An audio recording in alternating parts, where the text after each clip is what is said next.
अस्सलाम वालेकुम। हमने एब्जॉर्प्शन डिस्ट्रीब्यूशन डिस्कस की थी और अब हमने मेटाबॉलिज्म देख रहे हैं।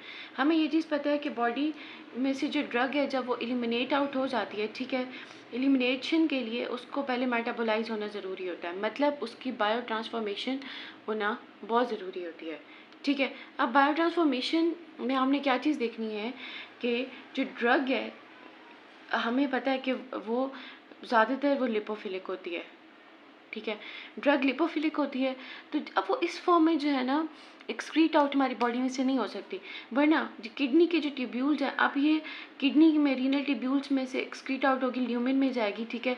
तो दोबारा से डिस्टल कन्वोलेटेड ट्यूब्यूल में और आगे जाकर ना इसकी रिअब्जॉर्प्शन हो जाती है। तो हमने ना इसकी नेचर चेंज करनी होती है, हमने इसको कन्वर्ट करना होता है लिपोफिलिक से हाइड्रोफिलिक, पोलर, मतलब पोलर फॉर्म में हमने इसको कन्वर्ट करना होता है। दूसरा, मेटाबॉलिज्म सिर्फ इस चीज़ में इन्वॉल्व नहीं है कि मेटाबॉलिज्म में हमने जो है वो सिर्फ ड्रग को इनएक्टिवेट करना है। मेटाबॉलिज्म इन्वॉल्व होता है बहुत सी ड्रग्स को एक्टिवेट करने के लिए भी हमारी बॉडी में। बहुत सी ड्रग्स जब हम लेते हैं ना, पेशेंट जब लेते हैं तो वो it is in a form of pro drug, means in active form. तो डिफरेंट एंजाइम्स उसको मेटाबोलाइज करते हैं एक्टिव ड्रग में, राइट। एंजाइम्स जिसको मेटाबोलाइज करेंगे एक्टिव ड्रग में ताकि वो अपना साइट ऑफ एक्शन पे अपना एक्शन शो कर सके। वेल, मेटाबॉलिज्म दोनों के लिए ज़रूरी है, ड्रग को एक्टिव करने के लिए भी और ड्रग को उस काबिल बनाने के लिए कि ड्रग बॉडी में से एलिमिनेट आउट हो सके, ठीक है। अब मेटाबॉलिज्म जो है, जब ड्रग को बॉडी में से हमने एलिमिनेट आउट करवाना होता है तो जो लिपोफिलिक को जो है ना ये हाइड्रोफिलिक में कन्वर्ट कर देता है, मतलब ज़्यादा पोलर फॉर्म में जो है कन्वर्ट कर देता है। यहाँ पे एक और टर्म भी हमने यूज़ करनी है, clearance of the drug, right. अब हमने देखना है कि क्लियरेंस जो है ये क्या होती है। Clearance estimates the volume of the blood का वो वॉल्यूम जहाँ से ड्रग जो है वो क्लियर हो जाता है पर यूनिट टाइम, ठीक है। Volume of blood from which the drug is cleared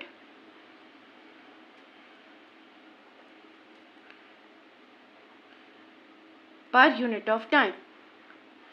और हमने इसका जो फॉर्मूला ये याद रखना है, clearance is equal to 0.693 into volume of distribution divided by half life. इस फॉर्मूला से हम वॉल्यूम ऑफ डिस्ट्रीब्यूशन भी डिटर्मिन कर सकते हैं, हाफ लाइफ भी और क्लियरेंस भी, ठीक है। अब हमने थोड़ी सी डिस्कस करना है kinetics of metabolism. Kinetics of metabolism में हमने ये देखना है कि इसमें हमारे पास ना दो तरह के चीज़ें आएंगी कि ड्रग जब मेटाबोलाइज होता है ना, इधर वो फर्स्ट ऑर्डर काइनेटिक्स के थ्रू होगा या फिर ज़ीरो ऑर्डर, ठीक है। और इन दोनों को समझने के लिए हमारे पास एक फॉर्मूला है, rate of drug metabolism is equal to V max multiply by concentration of drug divided by Michael's constant plus concentration of drug। It means rate जिस पे ड्रग ने मेटाबोलाइज करना है।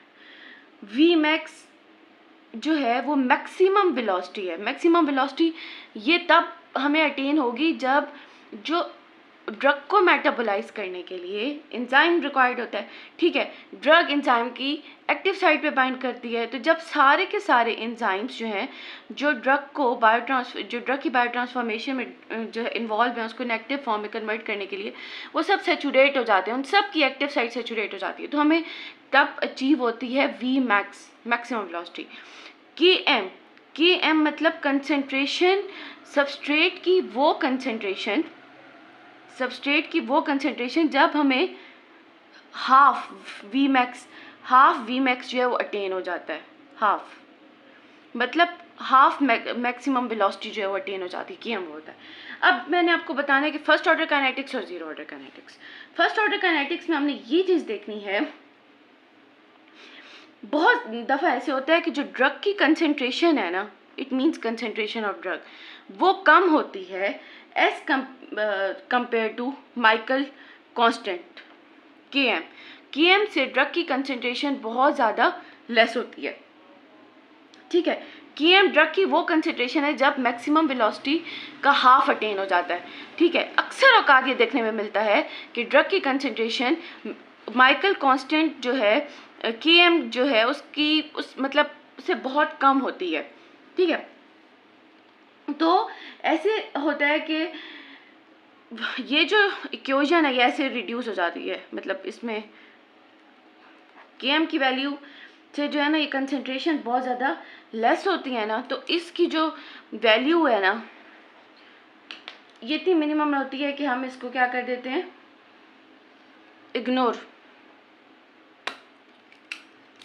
मतलब निग्लिजिबल हो जाती है। ये कंसंट्रेशन ड्रग की Km से इतनी ज़्यादा कम होती है, ठीक है, माइकल कांस्टेंट से। अच्छा, तो इसका मतलब ये हमारे पास ये क्वेश्चन आ जाती है कि rate of drug metabolism is equal to V max into concentration divided by Michael constant. इसका मतलब ये है कि कांस्टेंट फ्रैक्शन ड्रग की मेटाबोलाइज हो रही है per unit time. Constant fraction जो है ना ड्रग की is metabolised per unit time, मतलब एक हाफ लाइफ गुजरने के साथ 50% जो है ना वो ड्रग जो कंसंट्रेशन है ड्रग की वो कम हो गई है। फिर नेक्स्ट हाफ लाइफ आएगी तो जो कंसंट्रेशन बची थी मैक्सिमम उसकी जो 50% है वो कम हो जाएगी, ठीक है। तो इसको हम कहते हैं लीनियर ऑर्डर काइनेटिक्स भी कहते हैं, ठीक है। अब हमारे पास आता है zero order kinetics. Zero order kinetics में हमने ये देखना है कि कुछ ड्रग्स ऐसी होती हैं उनके केस में कंसंट्रेशन ड्रग की बहुत ज़्यादा होती है Km की निस्बत। यहाँ पे कंसंट्रेशन जो है ना माइकल कांस्टेंट से क्या थी, बहुत कम थी। अब कंसंट्रेशन जो है वो Km से बहुत ज़्यादा होती है माइकल कांस्टेंट से। तो अब जो रेट ऑफ ड्रग मेटाबॉलिज्म है वो उसमें क्या चेंज आती है कि Km की वैल्यू जो है वो निग्लिजिबल हो जाती है, राइट। तो यहाँ पे जो है ना जो मेटाबॉलिज्म हो रहा होता है ड्रग का it remains constant, right. Constant amount of drug is metabolised per unit time, ठीक है। अब इसमें ये पता है क्या हो जाता है, इसमें ड्रग की कंसंट्रेशन इतनी ज़्यादा हो जाती है कि एंजाइम्स जो इन्वॉल्व होते हैं मेटाबॉलिज्म में उन सब की जो एक्टिव साइट्स हैं ना वो सैचुरेट हो जाती है, मतलब उनमें सैचुरेशन हो जाती है क्योंकि ड्रग की कंसंट्रेशन ही इतनी ज़्यादा होती है, ठीक है। सो constant amount of drug is metabolised per unit time. और इसमें हमने ये देखना है कि इसमें हमारे पास एग्जाम्पल है 3 ड्रग्स की, आप ले सकते हो फिनिटोइन, एथेनॉल जो जीरो ऑर्डर काइनेटिक्स को फॉलो करेंगे, ठीक है, और एस्प्रीन। और इसको याद रखने के लिए आप पी का निमोनिक बना सकते हैं, ठीक है।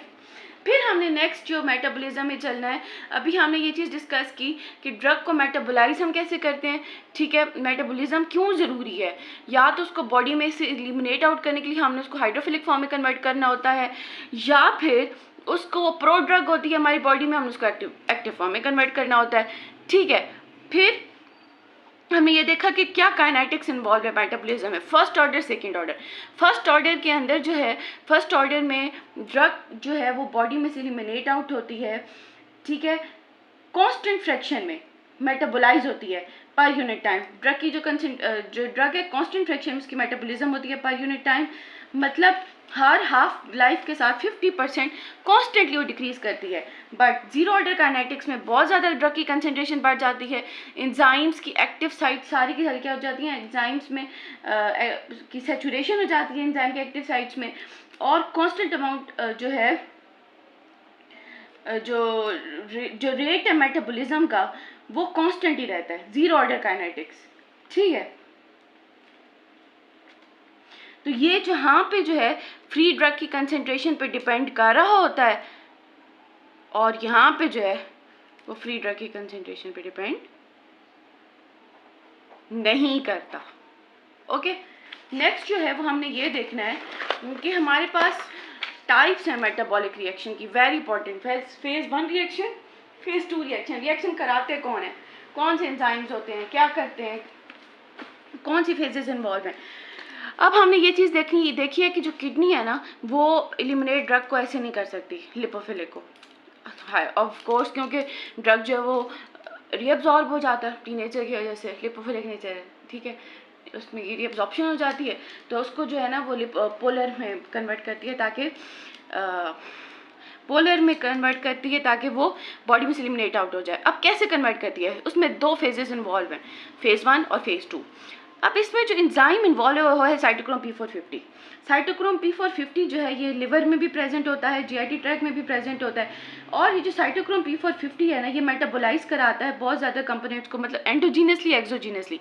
एंडोजीनसली भी कि हमारी बॉडी के अंदर लिपिड की मेटाबॉलिज्म हो रही है, स्टीराइड की मेटाबॉलिज्म हो रही है, वो भी उसमें भी इन्वॉल्व है, ठीक है। It is found in smooth endoplasmic reticulum of liver.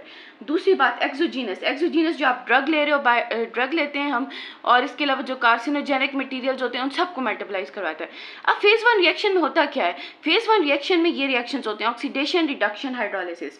इसके अंदर जो है ना, जो लिपोफिलिक ड्रग्स होती हैं उनके अंदर हम इंट्रोड्यूस करवाते हैं OH ग्रुप, NH2 ग्रुप, उनकी होती है ऑक्सीडेशन, रिडक्शन, हाइड्रोलिसिस, और वो कन्वर्ट हो जाते हैं पोलर कंपाउंड में, ठीक है, पोलर कंपाउंड में कन्वर्ट हो जाते हैं ताकि वो बॉडी में से ईजिली जो है वो एलिमिनेट आउट हो सके।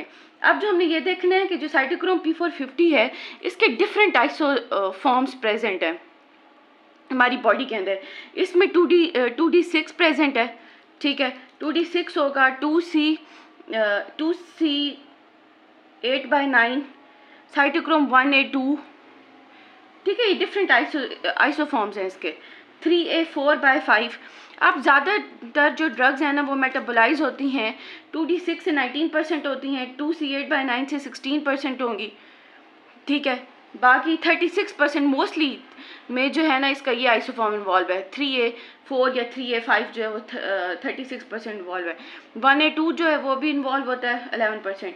अच्छा, अब इन जो एंजाइम है ना, इनकी ये जो है मॉडिफाई कर देते हैं ड्रग के मॉलिक्यूल को, ठीक है। इनमें जेनेटिक चेंजेस भी, इसमें एक पॉइंट हम यहाँ पे एक और देखेंगे, जेनेटिक वेरिएबिलिटी की। हर इंसान के अंदर ये एंजाइम एक जैसे नहीं होते और ना ही मेटाबॉलिज्म जो है वो एक जैसा हो सकता है। डिफरेंट जगहों पे, डिफरेंट एरियाज में, डिफरेंट रेशियल ग्रुप्स में जेनेटिक वेरिएशन आती है, डिफरेंट रेशियल ग्रुप्स में, डिफरेंट इंडिविजुअल्स में। 2 की एग्जांपल अभी हम यहाँ पे जो है वो डिस्कस कर लेते हैं। अब जिस तरह 2D6 है ना, साइटोक्रोम 2D6 एंजाइम है, साइटोक्रोम 2D6, ये इसमें अगर कोई म्यूटेशन हो ना तो बहुत ज़्यादा जो है कैपेसिटी जो है ना मेटाबोलाइज करने की बहुत सी ड्रग्स को कम हो जाती है। अच्छा, अब एक पेशेंट, एक बंदा है जिसमें 2D6 की जो है ना वो प्रेजेंट नहीं है, मतलब म्यूटेशन है, तो अब कुछ इंडिविजुअल्स होते हैं ना, कुछ लोग होते हैं अगर उसमें इनमें म्यूटेशन है तो उनको अगर हम कोडीन देंगे ना, कोडीन क्या है, ओपोइड है, तो कोडीन को मेटाबोलाइज, कोडीन जो है ना वो एक्टिवेट होती है हमारी बॉडी में जाके, और उसको एक्टिवेट करता है ये 2D6, तब जाके ये अपना इफेक्ट शो करती है, एनाल्जेसिक इफेक्ट। तो जिस पेशेंट में, जिस बंदे में 2D6 एंजाइम में म्यूटेशन होगी तो वो उसके अंदर जो कोडीन है वो इफेक्टिव नहीं है। फिर हमारे पास एक और है एंटी कोगुलेंट ड्रग है क्लोपिडोग्रेल, बहुत ज़्यादा फेमस ड्रग है ये क्लोपिडोग्रेल। अब इसको मेटाबोलाइज कौन करता है, 2C19, ठीक है। अब जिनके पास 2C19 की डेफिशिएंसी होती है, या जिन जो पुअर मेटाबोलाइजर्स होते हैं ना, उनमें क्लोपिडोग्रेल अगर हम उस पेशेंट को दे रहे हो ना तो वो अपना इफेक्ट शो नहीं करेगी, उनके अंदर एंटी प्लेटलेट इफेक्शन नहीं होता, तो हमें कोई और ड्रग जो है वो चेंज करना होता है, कोई और अल्टरनेटिव लेकर आना होता है इस ड्रग का, क्योंकि क्लोपिडोग्रेल को एक्टिव फॉर्म में कन्वर्ट करने के लिए हमें 2C19 की ज़रूरत है, ठीक है। बाकी जो है हम नेक्स्ट लेक्चर में देखते हैं।